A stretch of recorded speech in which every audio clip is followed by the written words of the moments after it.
자, 이제 디테일한 전략이 필요합니다. 어제 반등을 했는데 오늘도 반등을 이어갈 수 있는지, 어떤 분야가 어떻게 될지. 자, 섹터 전략이라고 해야 되겠죠. 추격 매수할 건지 저점 매수할 건지. 하이투자증권 투자전략팀 이동근 팀장과 MBN골드 김영미 매니저 함께하죠. 어서 들어오세요. 반갑습니다. 네. 자, 이동근 팀장의 전략부터 보도록 하겠습니다. 어떤 주제를 정해 오셨을까요? 음식료 글로벌 분목 가격이 급락하고 있죠. 급락. 네, 물론 이 투기 수요가 섞여 들어갔기 때문에 이상 급등한 부분도 있고, 뭐 작황 얘기, 뭐 러시아 우크라이나 전쟁 얘기 복합적으로 해서 제가 보던 가격, 그러니까 히스토리 하이 거의 수준까지 갔었던 가격인데 지금은 또 고꾸라지고 있습니다. 자, 음식료에 대한 전략을 어떻게 가져가야 될까요? 뭐 말씀하신 대로 일단 뭐 최근에 이런 곡물 가격이라든가 원자재 가격의 하락세가 이제 본격화되고 있습니다. 이제 어떻게 보면은 이거는 근본적으로 경기 침체에 대한 우려가 작용을 하고 있다, 이렇게 좀 말씀드릴 수가 있을 것 같고요.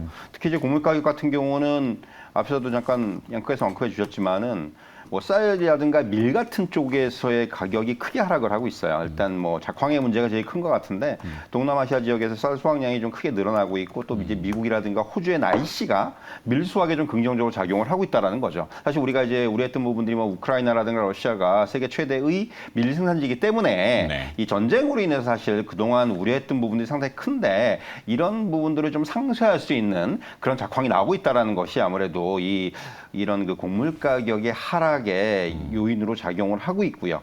결국 이렇게 이제 이런 곡물 가격이 하락을 하고 있다라는 부분들은 음식료 업종의 어떤 그 원가 인하 요인으로 작용을 할 수가 있죠. 그래서 이제 영업이익률을 개선시키는 효과가 가져올 수 있고요. 뭐 이미 음식료 업종 같은 경우는 이 원가의 상승분을 가격 인상을 통해, 소비자 가격 인상을 통해서 가격 전가를 좀 했어요. 그런 상황에서 이제 만약에 원가가 떨어진다면은, 그렇다고 해서 뭐 제가 보기에 오른 가격을 다시 뭐 인하할 가능성은 크지가 않거든요. 그러면은 결국은 원가의 개선이 이제 추가적으로 작용을 하면서 이익에는 추가적으로 긍정적인 요인으로 작용할 것으로 전망이 되고 있고요. 또 이제 한편으로는 다른 관점에서 보면은 뭐 어제 이제 우리 시장도 좀 반등을 했지만은 아직까지 시장이 굉장히 어려운 상황이고, 어떤 뭐 기초적인 반등으로 연결되기에는 시간이 좀 필요하다는 관점에서 볼 때 음식료 업종은 필수 소비재입니다. 그렇기 때문에 네. 글로벌 경기 침체가 만약에 예상이 되더라도 이런 상황에서 좀 방어주 역할을 해줄 수가 있다는 겁니다. 이런 관점에서도 충분히 저는 접근이 가능하다고 생각을 하고요. 어제 같은 경우는 조금 이제 그 음식료 업종 내에서 주가의 흐름이 좀 엇갈렸어요. 사실은 이제 좀 우리가 대표주라고 할 수 있는 종목들은 좀 조정을 받았고, 이제 후발주들이 좀 많이 올랐는데, 뭐 사실 저는 개인적으로는 CJ제일제당이라든가 뭐 SP삼립 같은 종목들, 네. 이런 종목들을 중심으로 해서 계속해서 좀 이런 그 저점에서의 어떤 공략은 충분히 좀 이어질 필요가 있다, 이렇게 말씀드릴 수가 있을 것 같습니다. 네. 자재값이 올라가니까 결국에는 판가에 전이시켜서 기업 수익성이 좋아질 거야. 그러니까 어차피 먹는 거야 필수적인 거니까 경기가 좋다고 안 먹고 뭐 그 양을 줄이거나 늘리거나 하지는 않죠. 근데 이제 원자재 가격이 또 내려가니까 그러면 이제 싸게 조금 구입할 수 있고 판가는 그대로 유지되면은 수익성은 또 좋아질 거야. 그렇죠. 뭐 논리는 뭐 그렇게 해야 되는데 실제는 사실 뭐 기업을 뜯어봐야 되기 맞습니다. 때문에 그건 예. 뭐 알 수는 없지만. 자, 그래서 이제 음식료 업종에 대해서 가격이 지금 좀 조정을 받았죠. 그렇죠. 조정을 좀 받았으니까 이제 또 원자재 저점, 가격이 그쵸. 연동돼서. 뭐 이제 좀 이제 저점에서의 어떤 공략은 충분히 가능한 시점이다, 이런 말씀 드릴 수가 있을 것 같아요. 알겠습니다. 음식료 업종 저점 매수 이렇게 했고, 김영미 매니저 전략은 오늘 뭘 또 잡아오셨을까요? 쌀이 기록적인 풍작이라는 게 좀 반가운 소식이네요. 아직 추수기가 아닌데 이제 동남아 지역 동남아시아. 풍작이 예, 이제 예. 기대가 된다라는 네, 거죠. 기대가 된다는 그러니까 거죠. 기후가 예, 하는, 맞습니다. 네. 기후 때문에 뭐. 어찌 보면 이제 세계 3대 곡창지대가 다 지금 뭐 또 작황이 안 좋을 거다라는 전망이 우세했다가 이게 뭐 불과 한두 달 만에 곡물 가격이 떨어지니까 또 이런 얘기가 좀 나오는 것 같기도 한데요. 어쨌든 좀 뭐 긍정적인 소식이 아닌가. 공급망과 관련된 뭐 우려가 조금 완화되고 있는 시그널 중에 하나다. 저는 그렇게 해석을 좀 해드리고 싶습니다. 곡물 시세 다이나믹합니다. 네. 네. 거래해 보면 거의 미쳐요. 네. 자, 김영미 매니저는 어떻게 또 오늘은 또 약간 또 시장에서 지금 금기시되고 있는 업종 두 개를 제가 일부러 게임과 골라왔는데요. 메타버스. 게임하고 메타버스. 요즘 아직 뭐 반도체도 마찬가지고 게임 메타버스 투자 심리가 많이 안 좋은 건 분명한 것 같아요. 그리고 과연 이게 올라올 수 있는 모멘텀이 있을까에 대한 의구심도 분명히 지금 남아있는 상황인 것 같은데. 금리가 빠르게 시장 금리가 떨어지기 때문에 그러니까요. 뭐. 오늘 저는 미국 시장을 보면서 나름대로 조금 확신을 좀 가지고 오늘 이 업종을 좀 준비를 한 거거든요.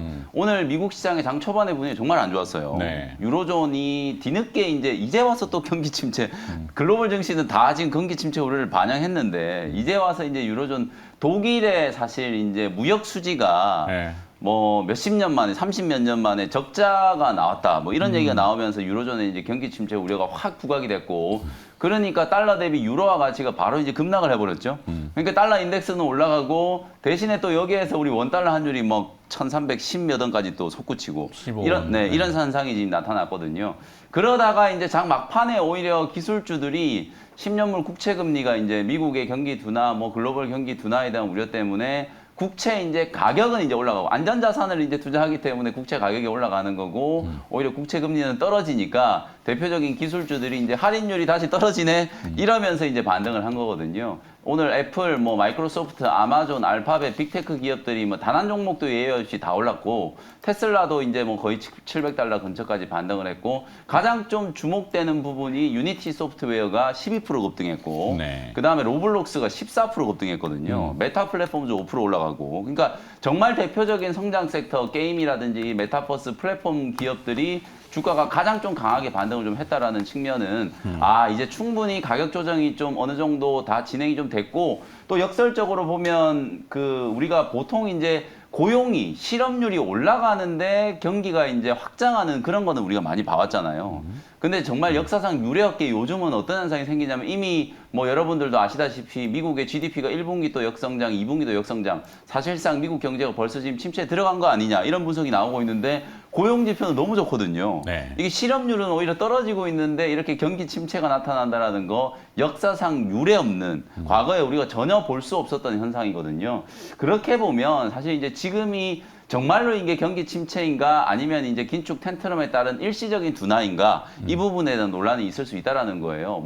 뭐가 맞는 얘기든 간에 경기 불황에 대한 리스크에서 조금 자유로울 수 있는 우리나라도 지금 뭐 삼고 얘기를 너무 많이 하고 있잖아요. 고금리, 고환율, 고물가 이런 얘기를 많이 하고 있는데 이런 것들에서 좀 자유로울 수 있는 업종이 오히려 게임이라든지 메타버스 이런 플랫폼 기업들이 될 수 있다라는 거거든요. 그런 관점에서 뭐 주가도 정말 좀 많이 빠졌겠다. 실제로 이제 이렇게 정말 혼란스러운 경제 상황인데 우리가 코로나19 터지고 나서 제가 여러분들께 단언해서 말씀드렸던 게 코로나19로 인해서 4차 산업혁명은 정말 더 빨라질 거다 이런 말씀 많이 드렸었잖아요. 저는 이제 지금의 또 어떤 경기 상황이 새로운 산업에 대한 어떤 공격적인 투자와 새로운 트렌드가 형성되기에는 정말 좀 좋은 시점이다라는 생각이 좀 들거든요. 그런 측면에서 봤을 때는 게임이라든지 메타버스 관련된 종목들을 다시 한번 좀 주목해 봐야 될 시점이다. 지난주에도 제가 이런 말씀 한번 드렸었는데 오늘 다시 한번 강조를 해드리는 거라고 말씀 좀 드리고요. 네. 다른 얘기 뭐 매크로 변수들 다 떠나서 제가 기술적으로 봐도 낙폭이 좀 지나치게 과도하게 떨어졌다 지금. 뭐 사실 아직 게임주들 실적에 대한 뭐 우려라든지 신작 흥행에 대한 뭐 그 불안감 뭐 이런 것들이 분명히 좀 남아 있는데도 불구하고 가격적인 측면으로만 보면 너무 지나치게 지금 과도하게 하락했다라는 게 가장 핵심이라고 보여지고요. 그래서 관련된 종목들이 이제 대표적인 종목들을 보면 크래프톤 역시나 뭐 최근에 또 신저가 다시 한번 또 찍었잖아요. 그다음에 펄어비스 좀 중소형 게임주 중에서는 넥슨 게임즈라든지 위메이드 플레이 이런 종목을 보시면 될 것 같고 그다음에 메타버스 관련된 수혜주로는 제가 계속 강조해드리고 있는 VFX 관련된 종목들 자이언트 스텝이라든지 위직 스튜디오 이런 종목을 한번 보시면 좋을 것 같고 종목을 좀 픽을 하면 게임주 중에서는 오늘은 조금 소형주 넥슨 게임즈 중소형주 하나 좀 픽을 하고요. 네. 그다음에 메타버스 관련된 종목 중에서는 자이언트 스텝 이렇게 이제 두 종목을 한번 픽을 해보도록 하겠습니다. 네. 역시 게임주라면은 또 이동훈 팀장도 일가견이 있으시고, 가상화폐인 비트코인의 시세와도 연동성이 없지 않아 있잖아요. 그럼요. 비트코인은 그래도 $20,000 깨졌다가 다시 또 회복하고 또 회복 속도는 좀 빠른 것 같은데, 이게 아무래도 뭐 시장 금리 뭐 긴축 이런 그렇죠. 거하고 또 연결이 또 되기 뭐 때문에. 비트코인 같은 경우도 이제 어느 정도는 조금 이제 바닥을 잡아가는 과정인 것 같아요. 지금 이제 최근에 어떤 흐름들을 보면은 뭐 주가도 그렇지만은 이 비트코인 같은 경우도 조금 지금은 이제 좀 바닥을 다지는 뭔가 좀 이제 그런 과정들이 나타나지 않는가 이렇게 좀 말씀드릴 수 있을 것 같습니다. 네. 뭐 하여튼 그런 거를 연결한다면은 뭐 또 가능성이 충분할 수도 있겠다 싶기도 네. 합니다. 자, 김현 매니저는 오늘 조금 앞서 나가서 이 메타버스하고 게임 이쪽을 보시면서 저점 매수 전략, 기업 정리는 넥슨 게임즈와 자이언트 스텝 나왔고요. 그다음에 이동구 팀장은 음식료 업종, CJ 제일제당, 대상 이렇게 정리하겠습니다.